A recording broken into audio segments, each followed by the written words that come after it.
এই মডিউলে দেখব ইনফরমেশন গ্যাদারিং। তো ইনফরমেশন গ্যাদারিংটা কি? তো চলুন আমরা গুগল মামাকে একটু জিজ্ঞেস করে আসি যে ইনফরমেশন গ্যাদারিংটা কি। তো আমরা লিখি হোয়াট ইজ ইনফরমেশন গ্যাদারিং। তো গুগল মামা আমাদের অ্যান্সার দিল যে information gathering is the act of gathering different kinds of information against the target victim or system. মানে ইনফরমেশন গ্যাদারিংটা আমাদের যে ভিকটিম আছে বা টার্গেটেড সাইট আছে সেই টার্গেটেড সাইটের পুরো ডিটেলসটা আমাদের হচ্ছে গ্যাদার করা, সব ইনফরমেশনগুলো কালেক্ট করে নেওয়া। তো তারপরে কি বলছে একটু দেখে আসি। তো it is the first step or the beginning stage of ethical hacking. মানে এইটা হচ্ছে ইথিক্যাল হ্যাকিংয়ের একটা প্রথম স্টেজ। আর তারপরে কি বলছে, where the penetration tester or hackers both black hat or white hat.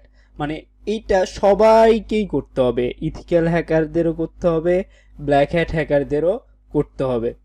তাছাড়া কোনো সাইটের যদি মানে তারা টার্গেটই না করে, ইনফরমেশন গ্যাদারই না করে, তাহলে তো ওই সাইটে পারফর্ম করতে পারবে না। তো এটাই ছিল ইনফরমেশন গ্যাদারিং। তো আমরা দেখি কিভাবে ইনফরমেশন গ্যাদার করে। তো আমরা প্রথমে একটা সাইটে যাই, সাইটের নাম হচ্ছে WHOIS.com। তো এখানে আমরা একটা সাইটে পারফর্ম করি, দেখি সাইটটা কি। তো সাইটটা আমরা সিলেক্ট করি যে bugcrowd.com। তো আমরা বাগক্রাউডের নামে একটা ওয়েবসাইট আছে, তার আমরা দেখি ইনফরমেশন বের করতে পারি কিনা। তো এখানে দেখুন, আমি একটু জুম করে নিই, ডোমেনের নামটা হচ্ছে বাগক্রাউড। তারপরে রেজিস্ট্রেশন কবে হচ্ছে 2012/9/1, এক্সপায়ার্ড হবে 2028 সালে, আপডেট কবে করছে 2018 সালে। তো এরপরে দেখুন আরও আছে যে name, registration, organization, street, city, state, postal code পর্যন্ত দেওয়া আছে, কান্ট্রি কোড পর্যন্ত দেওয়া আছে। এবং দেখুন আরেকটা খুবই ইম্পর্টেন্ট জিনিস, সেটা হচ্ছে ফোন নাম্বারটা পর্যন্ত দেওয়া আছে, এবং এমনকি ইমেলের অ্যাড্রেসটা পর্যন্ত দেওয়া আছে। তো এখানে দেখুন সব কিছুই দেওয়া আছে, কোথায় কোথায় সব দেওয়া আছে, ফোন নাম্বার, অ্যাডমিনের ফোন নাম্বার পর্যন্ত দেওয়া আছে।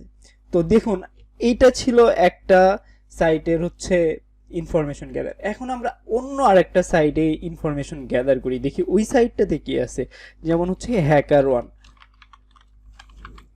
hackerone.com। তো আমরা এটাতে সার্চ দিই, সার্চ দেওয়ার পরে তাদের ইনফরমেশনটা দেখি। তাদের ইনফরমেশনটাও দেখা যাচ্ছে যে 2007 সালে তারা রেজিস্ট্রেশন করছে, আপডেট করছে 2021 সালে, এক্সপায়ার্ড হবে 2022 সালে।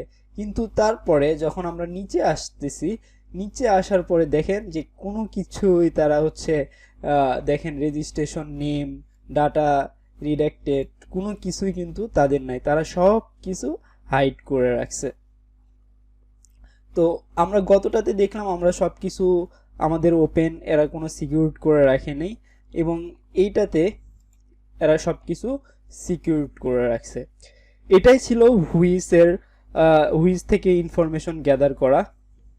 আশা করি আপনারা বুঝতে পারছেন এখান থেকে কি কি ইনফরমেশন গ্যাদার করা যায়।